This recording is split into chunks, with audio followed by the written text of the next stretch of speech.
Muy buenas noches, estimados televidentes. Estamos dando inicio ya a nuestra emisión de Avia Yala Mundo correspondiente a este jueves 5 de abril de 2018. Vamos a iniciar ya nuestro primer bloque. Lo hacemos en el gigante suramericano porque la presidenta del Supremo Tribunal Federal de esa nación, Carmen Lucía, soslayó la Carta Magna brasileña y determinó con su voto la posibilidad de anticipar la prisión para el ex mandatario brasileño Luiz Inácio Lula da Silva. La víspera se realizó la vista para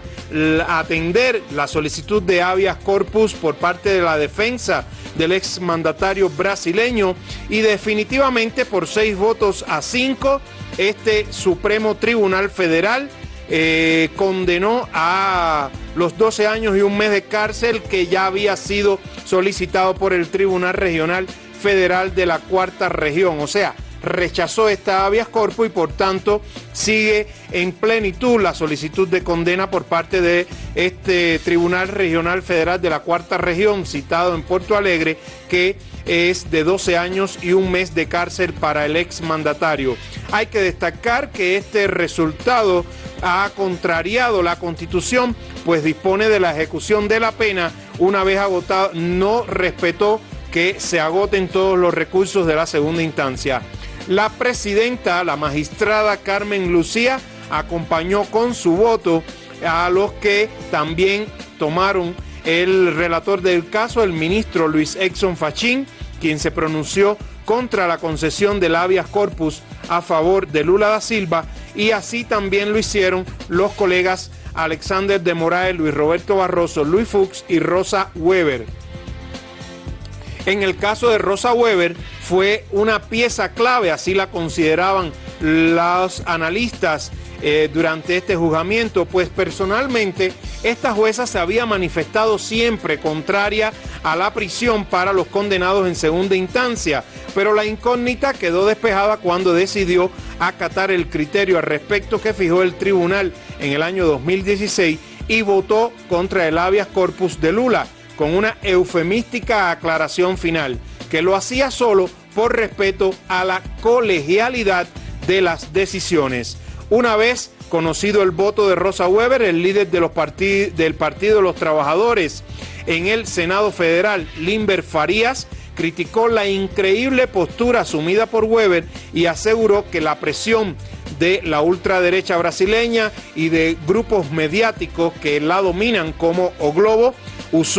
que también usó a los militares incluso para presionar y chantajear al Supremo Tribunal Federal, logró el efecto que estaban deseando y que era que se negara este habeas corpus al exmandatario brasileño a pesar de lo cerrada de la votación. 6-5, que fueron los únicos favorables a Lula y que ellos fueron los ministros magistrados Gilmar Méndez, Díaz Toffoli, Marco Aurelio de Mello, Ricardo Lewandowski y Celso de Mello. Precisamente Celso de Mello lo tienen ahora en sus pantallas, Lewandowski lo tuvieron unos instantes antes y específicamente Lewandowski se mostró enérgico ante sus colegas y subrayó que la prisión anticipada de un condenado contradice una de las cláusulas pétreas de la Constitución, según la cual nadie puede ser considerado culpable hasta agotarse los recursos en todas las instancias de la justicia y constituye sin duda un irreparable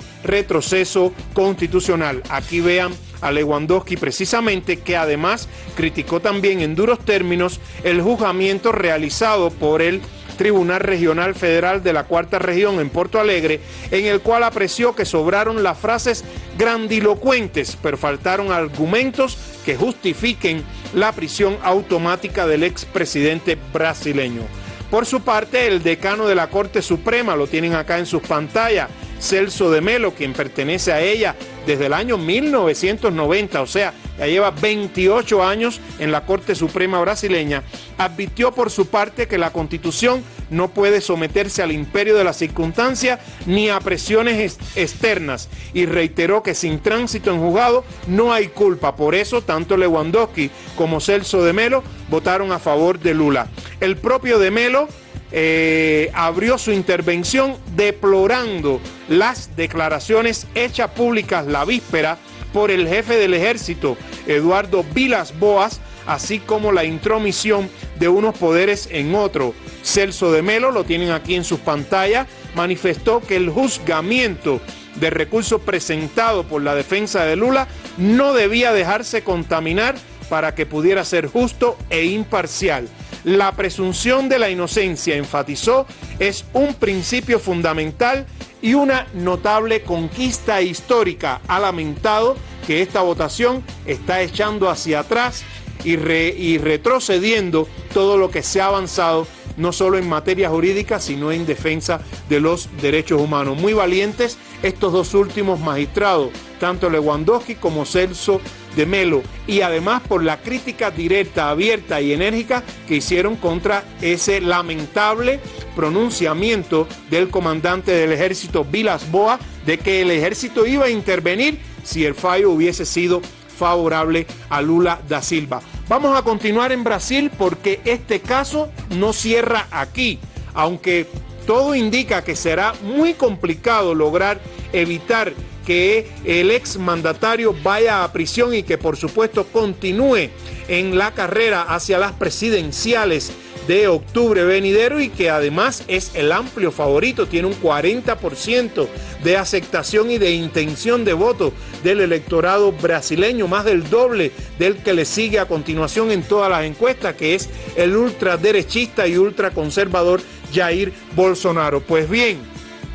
les decía que a pesar de que se ha rechazado este habeas corpus solicitado por la defensa de Lula da Silva, aún le queda la posibilidad de entrar nuevamente ante el Tribunal Regional Federal de la Cuarta Región. Aquí vean al magistrado principal de allí de Porto Alegre, con un nuevo recurso sobre los embargos de declaración que ya ese propio Tribunal Regional rechazó el 26 de marzo último, pero en una sesión que duró apenas 10 minutos. Sin sustentación oral por parte de ninguna de las partes, el juzgamiento fue breve y apenas valió ratificar la condena a 12 años y un mes de cárcel proferida allí contra el exmandatario en enero último, y cuya ejecución podría producirse una vez agotados todos los requerimientos en esa instancia. La previsible entrada en prisión de Lula tendrá enormes consecuencias políticas, ya que deja prácticamente fuera de la carrera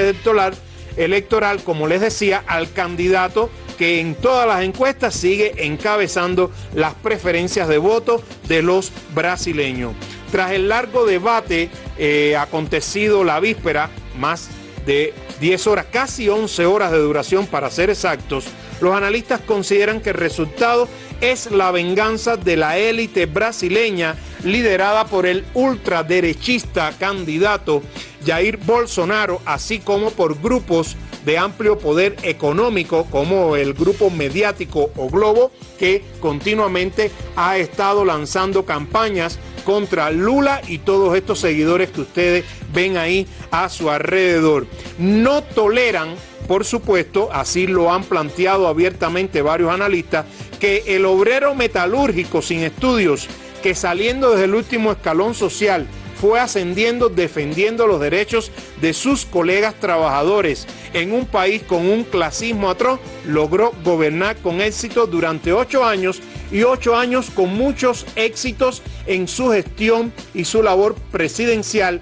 y además sobre todo en la inclusión social, un elemento que fue incluso reconocido por los propios abogados que realizaron la revisión de esta solicitud de habeas corpus, aunque muchos expusieron que no estaban para evaluar precisamente esos detalles de los éxitos de Lula da Silva durante sus 8 años al frente del gobierno de Brasil, sino para la condena que estaba solicitando ese Tribunal Regional Federal de la Cuarta Región. Y por tanto esa fue la votación que ellos hicieron. De todas maneras, los abogados de Lula ya presentaron ante el propio Supremo Tribunal Federal un recurso para pedir que se aborde de nuevo la cuestión de la constitucionalidad del encarcelamiento de condenados sin sentencia firme, porque todavía Lula no tiene una sentencia firme, solo la petición de condena a 12 años y un mes de cárcel.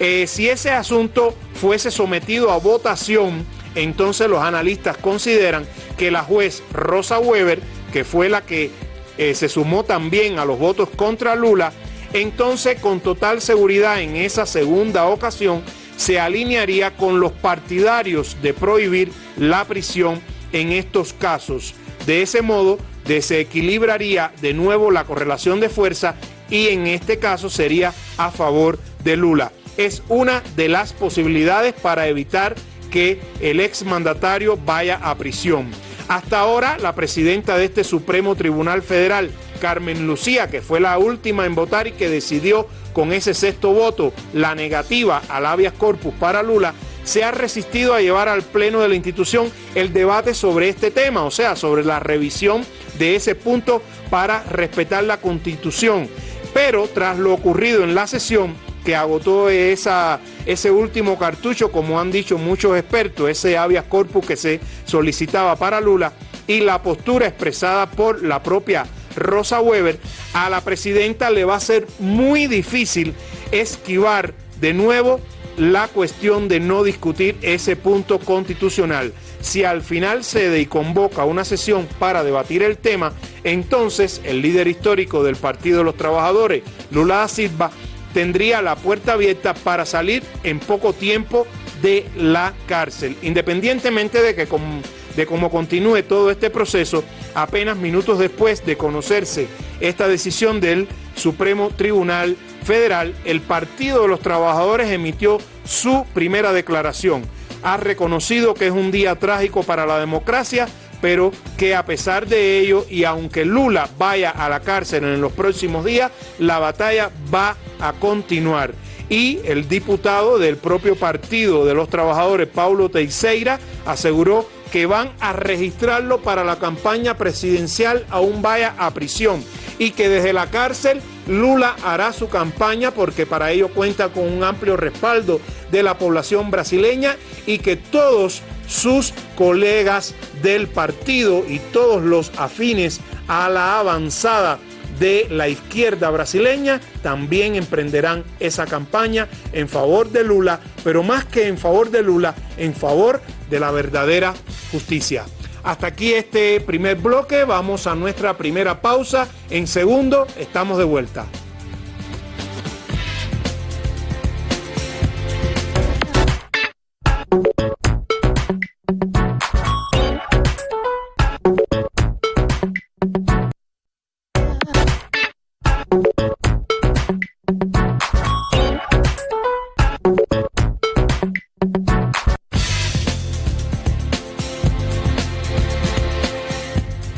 Y en este segundo bloque vamos hasta Europa, exactamente al Reino Unido de Gran Bretaña, porque la hija del ex espía,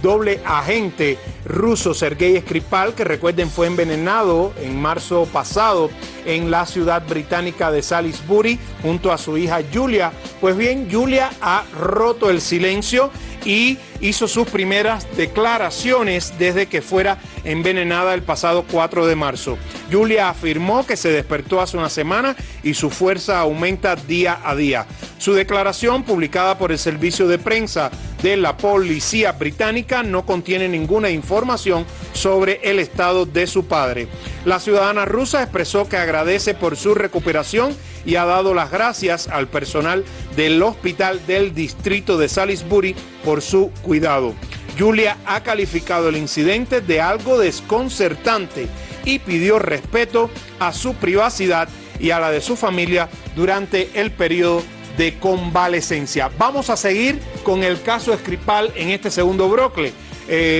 pero desde Gran Bretaña nos vamos hasta Rusia, porque durante esta jornada se desarrolló la segunda de la Conferencia Internacional sobre Seguridad en Moscú, la capital rusa. Allí intervino el canciller Sergei Lavrov, ya lo tienen en sus pantallas, y el ministro ruso de Exteriores aseguró al intervenir en este evento que la Federación de Rusia insiste en una investigación sustantiva y responsable sobre el envenenamiento del ex doble agente Sergei Skripal y su hija Julia, en plena conformidad con la Convención sobre Armas Químicas. El jefe de la diplomacia rusa subrayó que continuarán respondiendo de forma precisa y adecuada a los gestos inamistosos procedentes del exterior, pero al mismo tiempo Moscú quiere que se establezca la verdad. Lavrov añadió que Londres no puede ignorar las legítimas preguntas formuladas por Rusia, que están basadas en la Convención sobre Armas Químicas. Todavía sigue la polémica en torno a este caso Skripal y por supuesto estaremos atentos ante cualquier nuevo suceso o información que se produzca para traerlo aquí a nuestras emisiones de Avia Yala Mundo. Vamos a nuestra segunda pausa. Al retorno estaremos con más de la actualidad internacional.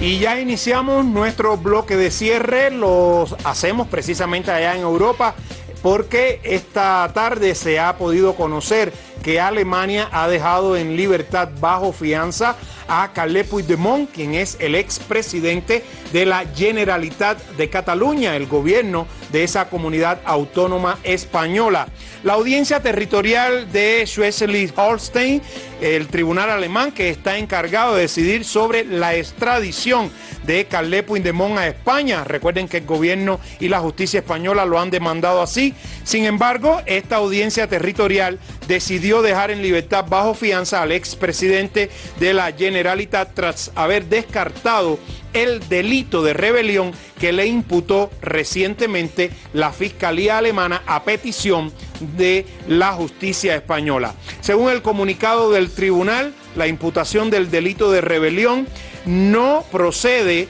en este caso es inadmisible para la justicia alemana. Así lo había imputado el Tribunal Supremo de España, en particular el juez Pablo Llarena. La justicia alemana, en este caso particular, la audiencia territorial de Schleswig-Holstein, lo que sí ha dicho es que puede tener cabida un tipo de penalidad por malversación de fondos públicos, razón por la cual el proceso de extradición se mantendrá en estudio por parte de la autoridad jurídica alemana. Esta audiencia territorial de la nación germana argumentó que los actos que se le imputan a Puigdemont no son punibles en Alemania, según la legislación vigente en esa nación centroeuropea, y por ello no pueden proceder a efectuar la extradición por rebelión como les solicitó España, según el Código Penal de la Nación Ibérica. O sea, Carles Puigdemont ya está en libertad bajo fianza, aunque la justicia alemana seguirá evaluando cómo proceder en cuanto a los otros cargos que la justicia española está esgrimiendo para que sea extraditado hacia la nación ibérica. Y vamos ya a cerrar con nuestras acostumbradas imágenes del día, y se trata de imágenes sobre las manifestaciones, la huelga que han convocado los trabajadores ferroviarios en Francia, quienes están defendiendo su estatuto como trabajadores públicos y en particular están luchando contra la privatización de la empresa pública de ferrocarriles de esa nación europea. Ya tienen acá en sus pantallas la primera imagen, es la del primer día de huelga. Como pueden ver, los usuarios, los ciudadanos amontonados en los andenes de la estación Saint-Lazare en París a la espera de un próximo tren, pues realmente hay muy pocos convoyes trabajando tanto en los ferrocarriles de cercanía como en los de mediana y larga distancia. Veamos otra de las imágenes. Acá ven el momento exacto en que se produce piquetes sobre las vías férreas por parte de estos trabajadores del sector ferroviario, en particular de la operadora estatal francesa SNCF, que está respaldada también toda esta huelga de los trabajadores ferroviarios por los sindicatos franceses de la Confederación General de Trabajo. Y vamos a ver una última imagen que es muy demostrativa. y vean ahí al fondo los manifestantes en huelga y este ciudadano que se ha quedado un poco más alejado, pero con una pancarta que es muy ilustrativa. Désolé pour le dérangement, nous essayons de sauver notre avenir. Disculpe las molestias, estamos tratando de salvar nuestro futuro. Realmente muy ilustrativa esta imagen y sobre todo esa pancarta que ha llevado ahí hasta la huelga este ciudadano y que además es un trabajador también de ese sector ferroviario y que, como bien dice, están tratando de salvar su futuro. Hasta aquí nuestra emisión correspondiente a este jueves 5 de abril de 2018. Recuerden que tienen a su disposición nuestra dirección de correo electrónico avialatvmundo@gmail.com para que nos envíen sus comentarios y sugerencias y que pueden seguirnos además en nuestras cuentas en Twitter, @avialatvmundo y